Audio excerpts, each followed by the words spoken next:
In this lecture, we will be talking about trade war or tariff war.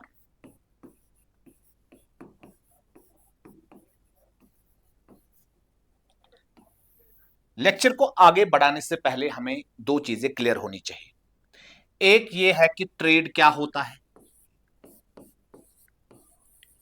और जब मैं trade की बात करूंगा मैं यहां इंटरनेशनल ट्रेड की बात करूंगा।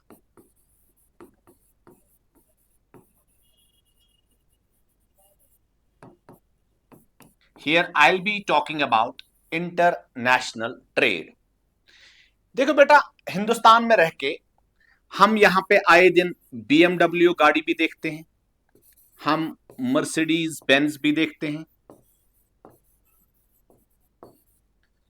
हम सैमसंग के गैजेट्स, फोन ले लो, टैब ले लो, हम एप्पल का फोन, एप्पल के गैजेट्स भी देखते हैं, और यहां तक कि हम कुछ सर्विसेज भी देखते हैं, जहां पे मैं एग्जांपल दूंगा बैंकिंग सर्विस की। हम जेपी मॉर्गन, सिटी बैंक, ये जो BMW है, मर्सिडीज बेंज है, सैमसंग है, एप्पल है, ये हमारी कंपनीज नहीं है। बेसिकली ये गैजेट्स बेसिकली यहां के नहीं है। और ये जो बैंकिंग सर्विस आप देख रहे हो, जो जिनके सर्विस हम एंजॉय कर रहे हैं इंडिया में, ये हमारे बैंक्स नहीं है, ये फॉरेन कंपनीज हैं, जिनके गुड्स, जिनके गाड़ियां यहाँ पे अवेलेबल है, और ये बैंकिंग सर्विस जो हम इंडिया में एंजॉय करते हैं, बेसिकली ये दोनों बाहर के देशों के। लेकिन इनके ये गैजेट्स भी और ये सर्विसेज भी हम हिंदुस्तान में रह के एंजॉय कर रहे हैं। वैसे भी अगर हम किसी और कंट्री में चले जाएंगे, चाहे यूएस चले जाएं, ब्रिटेन चले जाएं, जर्मनी चले जाएं, ऑस्ट्रिया चले जाएं, ऑस्ट्रेलिया चले जाएं, वहां भी हमें हिंदुस्तानी गुड्स और हिंदुस्तानी सर्विस प्रोवाइडर्स मिलेंगे। ये पॉसिबल कैसे है? ये पॉसिबल है कि यहां बाहर के गुड्स और सर्विसेज यहां आती हैं, और यहां से भी बाहर दूसरी कंट्री में हमारे गुड्स चले जाते हैं, हमारे सर्विस प्रोवाइडर्स चले जाते हैं। सो इसी export and import of goods and services between two और मोर देन टू कंट्रीज को हम बोलते हैं इंटरनेशनल ट्रेड। दैट मीन्स कि इंटरनेशनल ट्रेड जो होता है, international trade is nothing but exchange of goods and services, exchange of goods and services between two or more than two countries.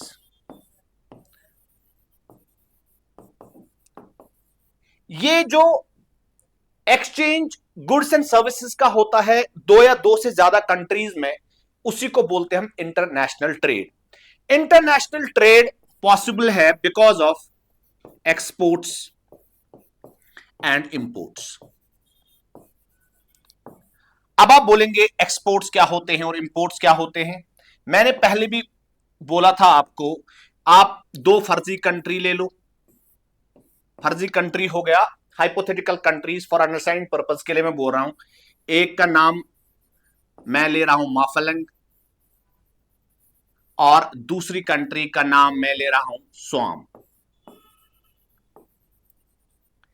देखो बेटा, अगर ये माफलंग कंट्री है, अगर ये माफलंग में सपोज प्रोडक्शन होती है, ए कोई गुड है, आर यू गेटिंग? ये ए है और ये बनता है माफलंग में। माफलंग से ये जाता है कहां पे? स्वाम में। किस लिए? ताकि इसको स्वाम में बेचा जाए। तो ये जो ए हो गया, ए माफलंग के लिए हो गया एक्सपोर्ट, और स्वाम के लिए हो गया इंपोर्ट। बात समझ आ रही?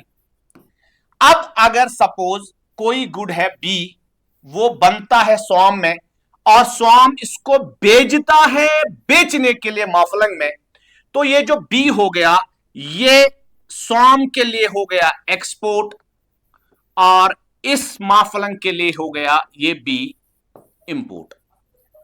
बात समझ आ रही?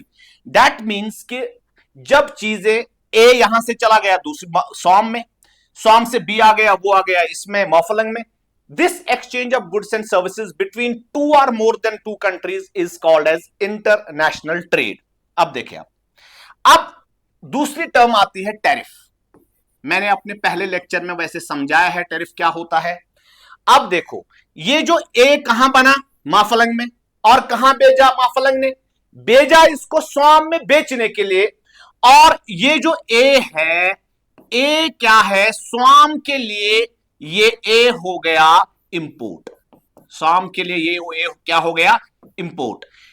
जब ये स्वाम इस ए पे, इंपोर्ट पे टैक्स लगाती है, उसको बोलते हैं टैरिफ, उसको बोलते हैं टैरिफ। ऐसे ही ये बी जो है ये स्वाम से आता है कहां पे, माफलंग में, तो ये जो बी है ये माफलंग के लिए हो गया क्या, बी हो गया माफलंग के लिए इंपोर्ट।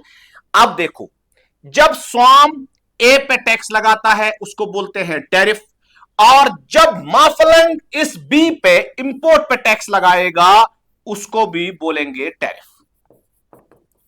वो tariff is a type of a tax which is primarily levied on imports। अब देखो ये जो imports पे हम टैरिफ लगाते हैं इसकी वजह से क्या हो जाता है, इसकी वजह से जो फॉरेन प्रोडक्ट है वो स्लाइटली एक्सपेंसिव हो जाता है related to what, relative to domestic product, relative to domestic product. Then indirectly people are incentivised to buy domestic product. बात समझ आ रही। अब देखो आप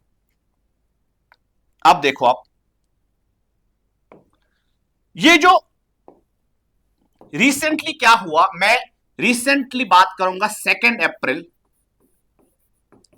2025 की। 2 अप्रैल 2025 को क्या होता है, डोनाल्ड ट्रंप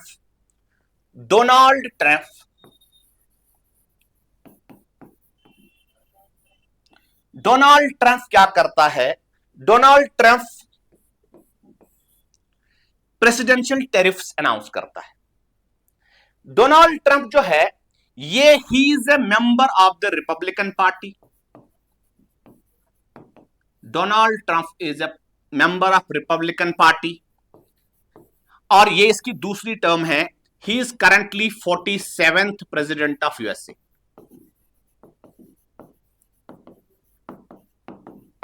और इससे पहले ये 45th प्रेसिडेंट रहा है। बात समझ आ रही। इसका मतलब यह है कि डोनाल्ड ट्रंप इससे पहले एक बार प्रेसिडेंट अमेरिका का रह चुका है, ये इसकी दूसरी टर्म है। 45th इससे पहले प्रेसिडेंट था इससे पहले, और अभी के है ये 47th president of USA.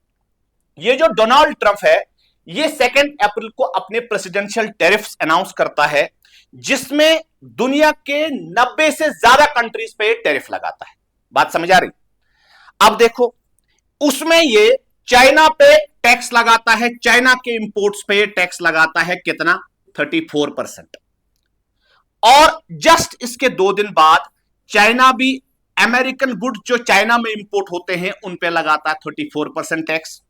Donald Trump China को थ्रेटन करते हैं कि ये टैक्स, ये जो टैरिफ्स है, टैक्स है, ये हटा लो। और ये बोलता है कि अगर आप नहीं हटाओगे, किसको बोलता है, चाइना को, तो मैं इसके ऊपर और 50% का टैक्स लगाऊंगा। चाइना नहीं करता है तो डोनाल्ड ट्रंप और 50% का टैक्स लगाता है चाइनीज इंपोर्ट्स पे, और चाइना रिटेलिएशन में अमेरिकन इंपोर्ट्स पे 50% और टैक्स इंपोज करता है। आज की डेट में ये जो अमेरिका एंड चाइना है ये आपस के इंपोर्ट्स में 125% से ज्यादा टैरिफ्स लगाते हैं। बात समझ आ रही। अब देखो आप बोलोगे सर क्या टैरिफ लगाना हमेशा गलत है? मैं बोलूंगा नहीं। क्यों? क्योंकि टैरिफ्स अगर स्मार्टली लगाए जाए, किन कंट्रीज पे लगाना है, किन सेक्टर्स पे लगाना है, तो वो ज्यादा गलत नहीं है। आपको मैं एक एग्जांपल पे से समझाता हूं। एक कंट्री है South Korea. There is a country in East Asia that is called as South Korea. ये जो साउथ कोरिया है, साउथ कोरिया जो है, साउथ कोरिया कोरियन पेनिनसुला के साउथ में आता है। साउथ कोरिया कोरियन पेनिनसुला के साउथ में आती है। अब देखो, अगर हम कार्डिनल साइंस ले ले, ये क्या हो गया नॉर्थ, ये क्या हो गया साउथ, ये क्या हो गया ईस्ट, ये क्या हो गया वेस्ट। अब देखो, साउथ कोरिया कोरियन पेनिनसुला के साउथ में आता है। आप बोलेंगे सर पेनिनसुला क्या होता है? Peninsula is a large landmass which is surrounded by water from three sides। और आगे मैं आपको बताऊंगा कि कौन कौन सा सी इसको सराउंड करता है। ये जो कोरियन पेनिनसुला है, दिस कोरियन पेनिनसुला, यहां के इसके साउथ में आता है साउथ कोरिया, और इसके नॉर्थ में आता है नॉर्थ कोरिया। नॉर्थ कोरिया, बात समझ आ रही? साउथ कोरिया की कैपिटल है सियोल और नॉर्थ कोरिया है प्योंगयांग। अब देखो, ये जो लाइन आप देख रहे हो, ये जो लाइन आप देख रहे हो, ये वाली लाइन इसको बोलते हैं 38th पैरेलल। ये जो 38th पैरेलल है, ये जो 38th पैरेलल है,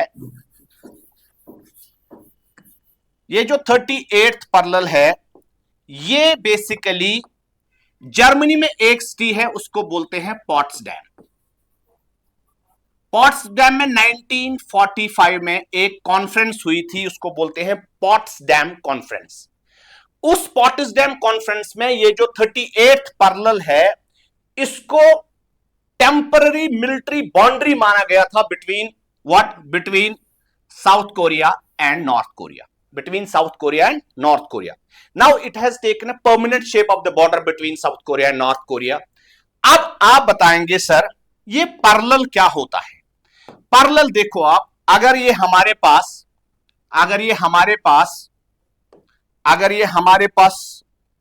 ग्लोब है, ये हमारे पास ग्लोब है, globe is nothing but model of earth. बात समझ आ रही?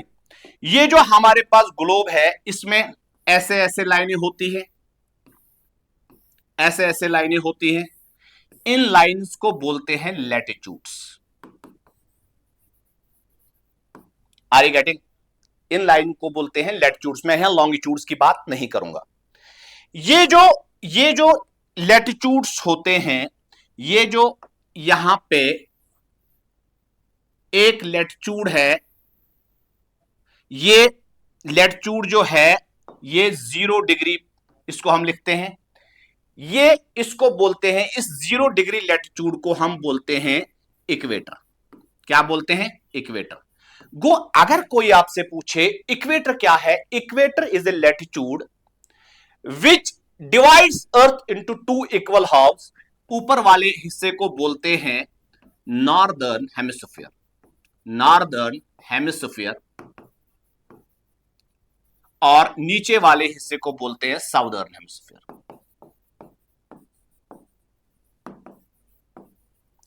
Now equator is a latitude which passes through the center of earth and divides earth into 2 equal halves, northern hemisphere and southern hemisphere। अब देखो, अगर हम यहां पे बात करें, अगर हम बात करें यहां पे,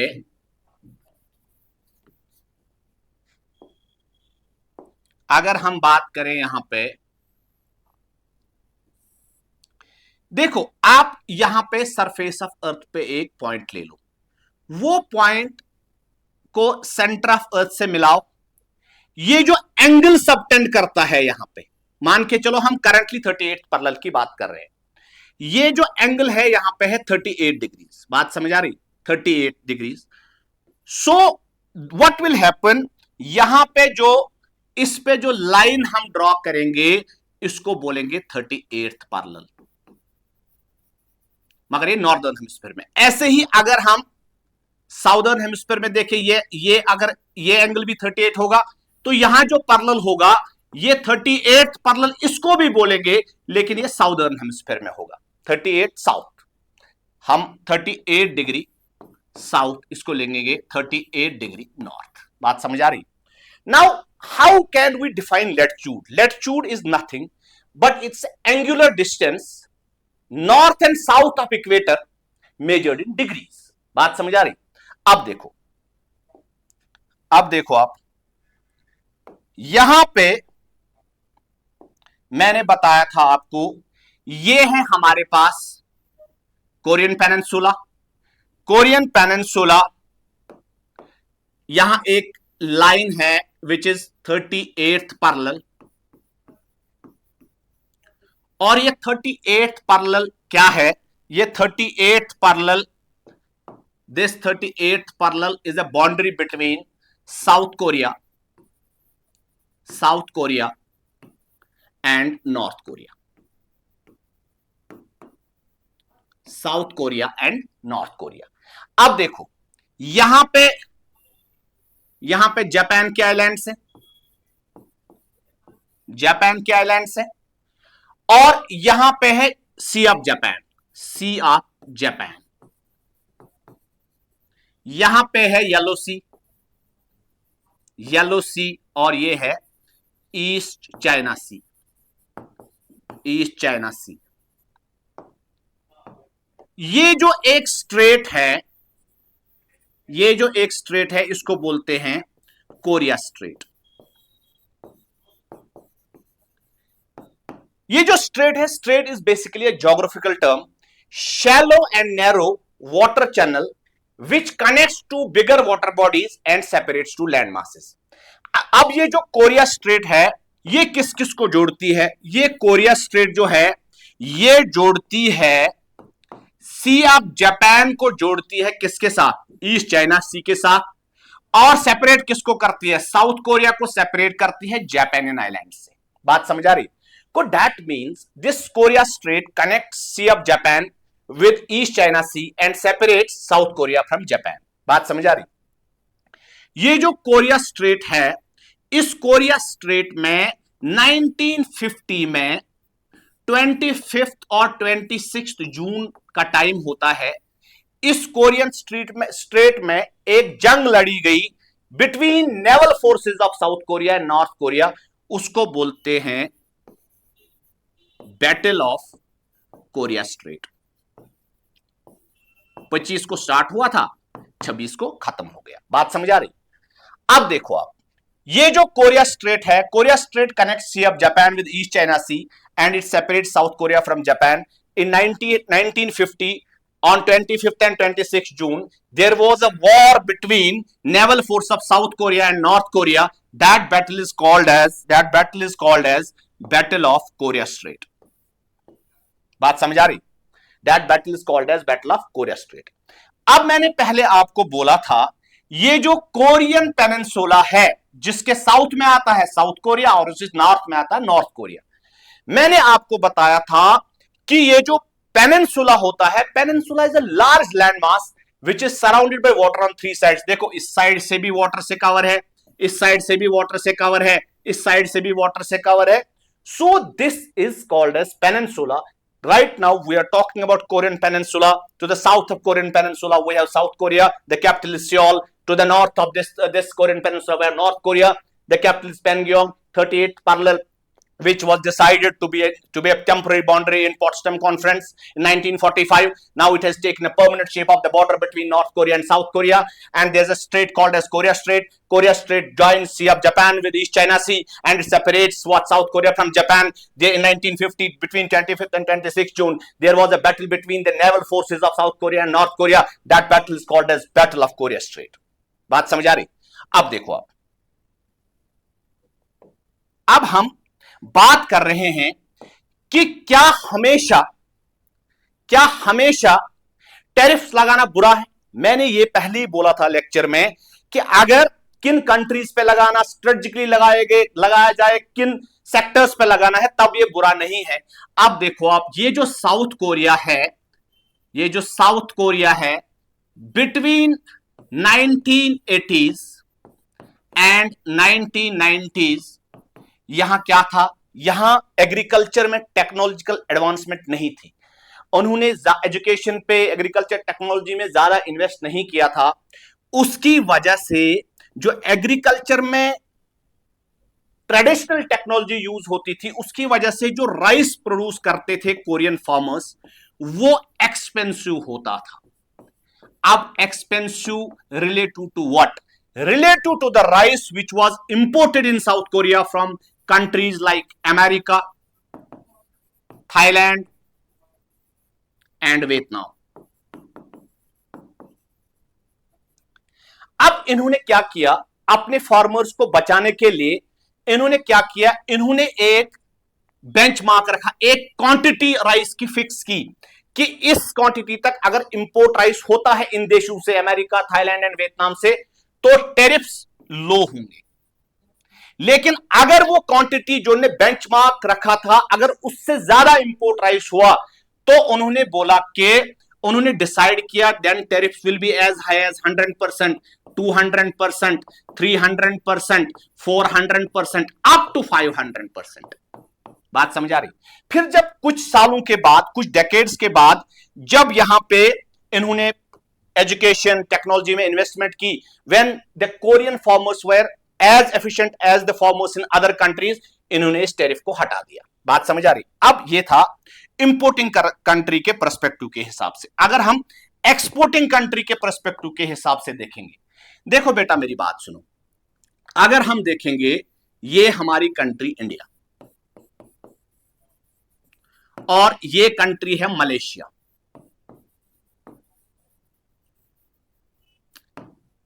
इंडिया से बहुत सारे इंजीनियरिंग गुड्स मलेशिया एक्सपोर्ट होते हैं। बात समझ आ रही? अगर अब मलेशिया डिसाइड करेगा कि इन इंडियन गुड्स पे 100% टैरिफ लगाएगा, तो हम तो बिल्कुल खुश नहीं होंगे। तो उसकी वजह से क्या होगा कि इंडिया रिटेलिएटरी टैरिफ लगाएगा, तो एक टैरिफ वॉर जैसी सिचुएशन हो जाएगी। इस टैरिफ वॉर जैसी सिचुएशन होने की वजह से इंटरनेशनल ट्रेड डिक्लाइन होगा, एक्सपोर्ट और इंपोर्ट कम होगा, जिससे ग्रोथ हैम्पर हो जाएगी दोनों कंट्रीज की। अब ऐसे जब मसले हों, उनको सॉल्व किया जा सकता है only because of friendly negotiations. अब हुआ क्या, डोनाल्ड ट्रंप ने जो प्रेसिडेंशियल टैरिफ्स अनाउंस किए, वो थोड़ा एग्रेसिव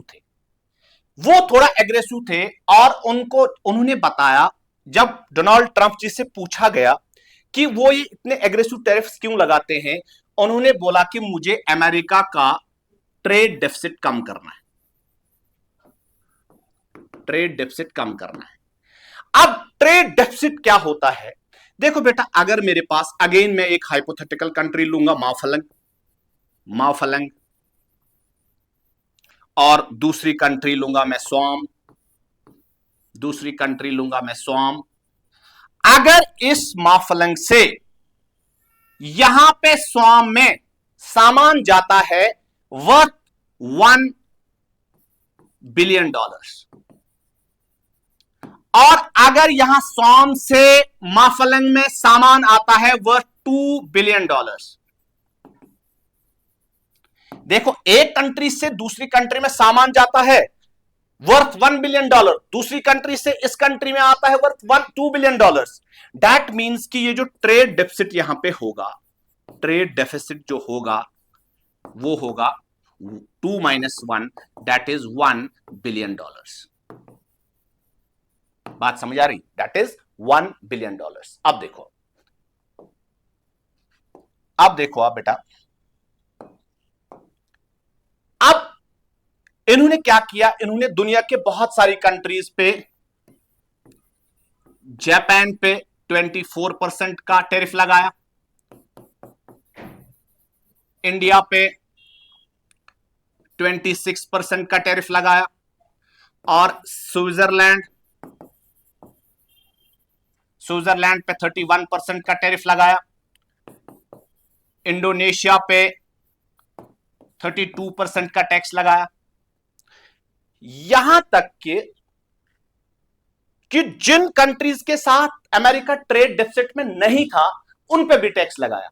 कम से कम टैक्स जो कोई भी गुड अमेरिका में जाता है, उस पे इन्होंने 10% का टैक्स लगाया। और ये जो 10% टैक्स की मैं बात कर रहा हूं, ये उन कंट्रीज पे भी जिनके साथ अमेरिका ट्रेड डेफिसिट में नहीं है। अब देखो, अब देखो, अब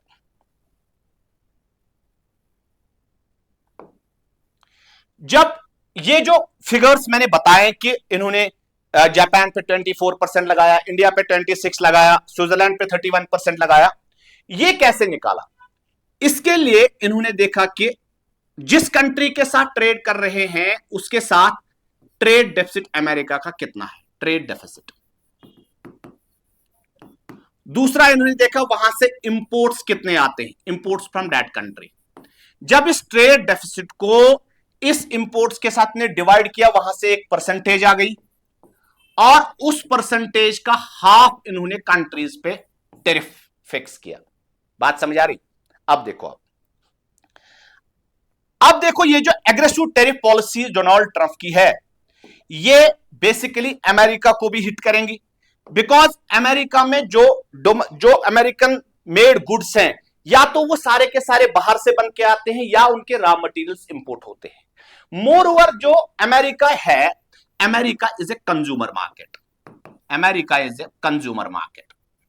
कंज्यूमर मार्केट मतलब दुनिया की देश, जो दुनिया के बहुत सारे देश हैं, उनके एंटरप्रेन्योर्स, उनकी फैक्ट्रीज, उनकी इंडस्ट्रीज अमेरिकन कस्टमर्स को भी बेस रख के अपनी प्रोडक्शन करते हैं। और जब ये टैरिफ्स लगेंगे तो उसकी वजह से क्या होगा कि वो कंट्रीज उससे नाखुश होंगी, दे विल बी अनहैप्पी, तो वो रिटेलिएटरी टैरिफ्स लगाएंगे यूएस पे। उसकी वजह से क्या होगा, इंटरनेशनल ट्रेड डिक्लाइन होगा। अब देखो कुछ देशों ने क्या किया, उन्होंने एक एनालिसिस की। उन्होंने क्या एनालिसिस की? उन्होंने कुछ सेक्टर्स को चूज किया। कैसे सेक्टर्स को चूज किया? उन्होंने, सपोज अगर मैं बोलूं चाइना ने सेक्टर डिसाइड किया, corn farmers and car manufacturers. ऐसे ही यूरोपियन यूनियन ने डिसाइड किया स्टील मिल्स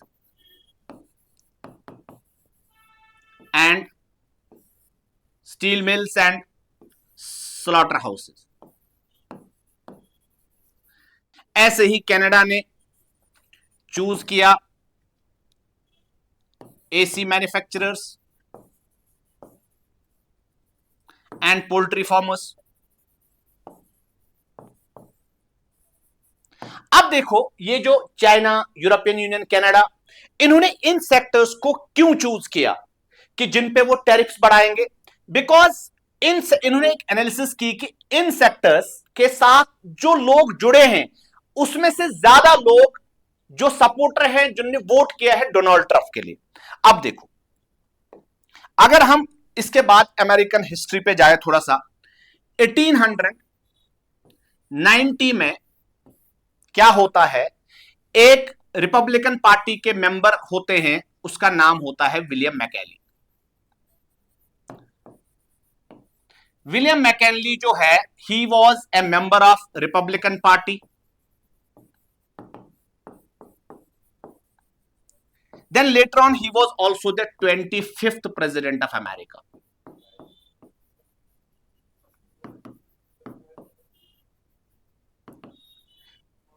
इसने क्या किया, इस विलियम मैकेनले का जो ब्रेन चाइल्ड एक था, उसके हिसाब से more than 1400 goods wire taxed, wire tariff जहां पे इंक्रीज किया गया था टू 49.5%। इसकी वजह से क्या हुआ, दुनिया के बहुत सारे देश ने रिटेलिएटरी टैरिफ्स लगाए, और इन टैरिफ्स की बढ़ाने की वजह से 1893 में अमेरिका में इकोनॉमिक डिप्रेशन आया। There was economic depression in America, और अनएम्प्लॉयमेंट 25% से ज्यादा हो गई थी। अब देखो, उसके बाद 1910 में डेमोक्रेट्स वापस पावर में आते हैं। तो उन्होंने टैरिफ्स को कम कर दिया।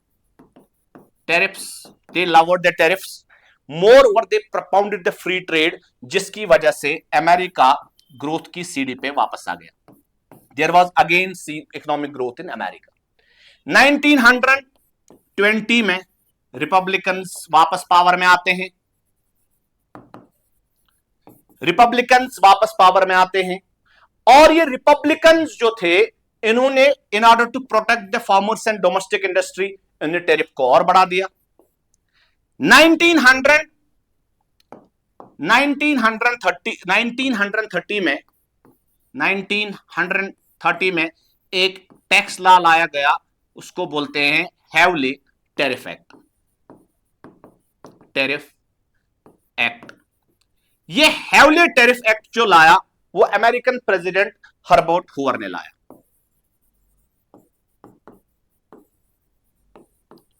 ये हर्बर्ट हूवर जो थे, he was 31st president of America.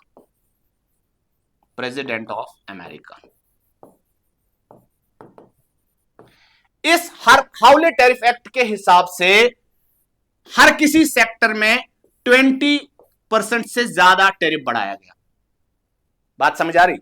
उसकी वजह से इंटरनेशनल ट्रेड डिक्लाइन हो गया और यहां तक कि 1929 से 1934 के बीच में the international trade decline by 66%।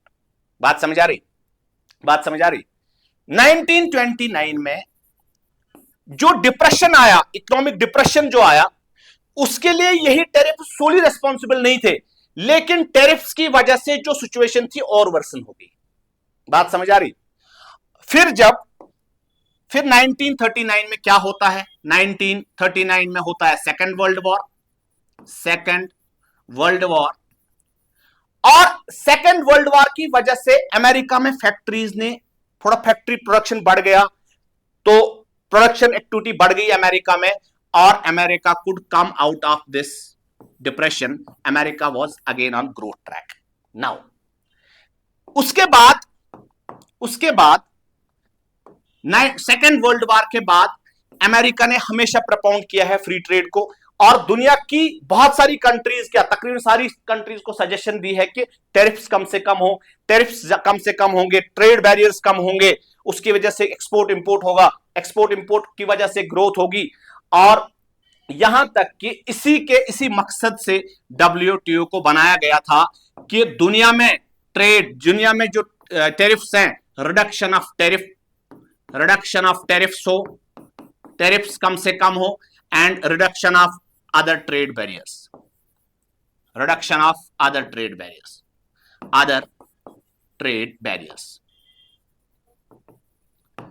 ये जो डब्ल्यूटीओ बना था, इसने अपने ऑपरेशंस 1995 में स्टार्ट किए, इसी मकसद से कि दुनिया में जो ट्रेड वो फ्री ट्रेड हो, टैरिफ्स कम से कम हो, ट्रेड बैरियर्स सब कम से कम हो। ये जो डब्ल्यूटीओ बना था, it is an outcome of Marrakesh agreement.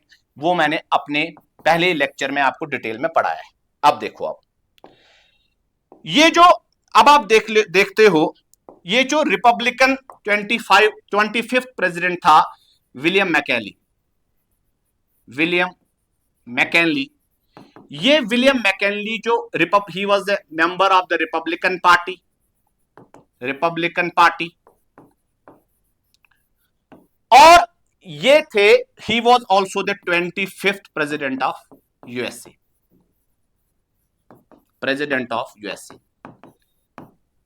इनको, विलियम मैकेनली को वर्ल्ड ओवर और अमेरिका में जाना जाता है इस नाम से, नेपोलियन ऑफ प्रोटेक्शनिज्म के नाम से, नेपोलियन ऑफ प्रोटेक्शनिज्म।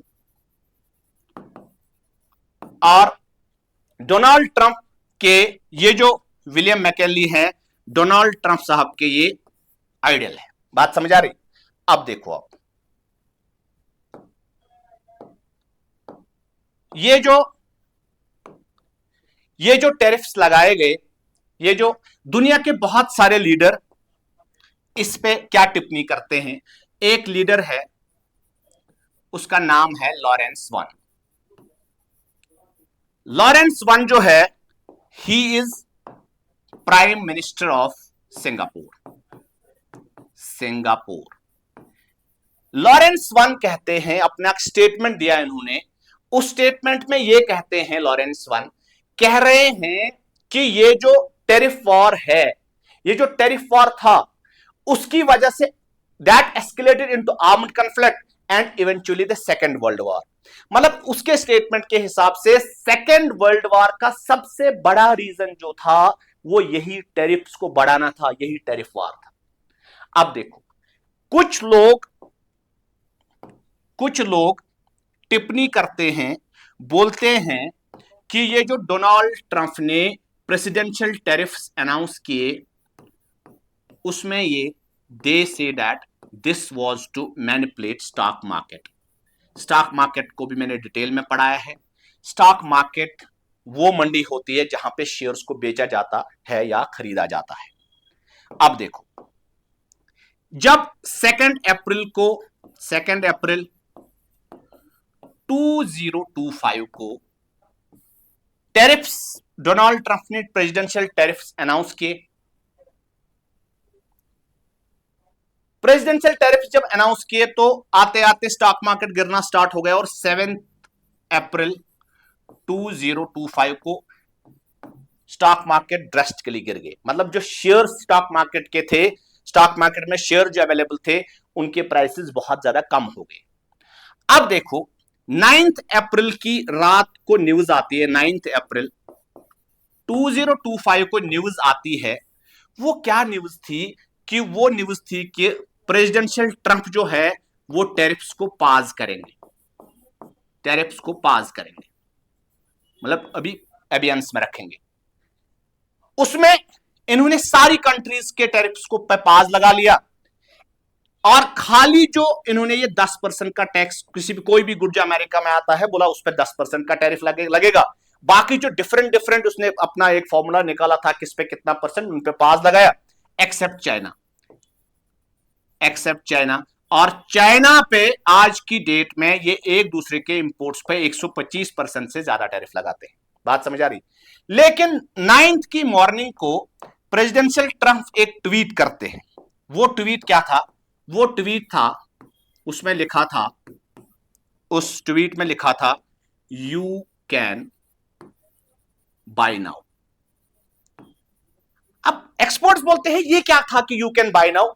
वो कह रहे थे कि ये प्रेसिडेंट ट्रंप जो है अपने सपोर्टर्स को हिंट दे रहे थे कि मैं टैरिफ पे पास लगाने वाला हूं, आप शेयर्स को ले लो, बिकॉज शेयर्स का प्राइस बहुत ज्यादा ड्रास्टिकली डाउन हो गया था, कि आप ले लोगे, जैसे मैं पास करूंगा स्टॉक मार्केट ऊपर उठेगा, मतलब शेयर प्राइसेस बढ़ जाएंगे और उनका फायदा होगा। अब देखो, ऐसे ही होता है, जब प्रेसिडेंशियल टैरिफ्स पे डोनाल्ड ट्रंप ने पास लगा लिया, स्टॉक मार्केट दोबारा उठ गया। बात समझ आ रही? कुछ लोग ये बोलते हैं बेसिकली प्रेसिडेंशियल ट्रंप ने दुनिया के 90 से ज्यादा देश पे इसलिए लगाया, बाद में पास किया, क्योंकि उनको चाइना को इसमें ट्रैप करना था। बात समझ आ रही? नाउ हम ये देख रहे हैं कि right now we have make this we have an understanding that world is a global village. Countries are basically interdependent, they are dependent on each other. So आजकल की दुनिया में the world leaders have to look to the state from space point of view, then only we can see our earth green and sky blue. आज के lecture में इतना ही पढ़ेंगे। ये जो मैं लेक्चर रिकॉर्ड करता हूं, ये बस एजुकेशनल पर्पस के लिए हैं। This is a small quest to help the future generation और younger generation of my nation. Thank you.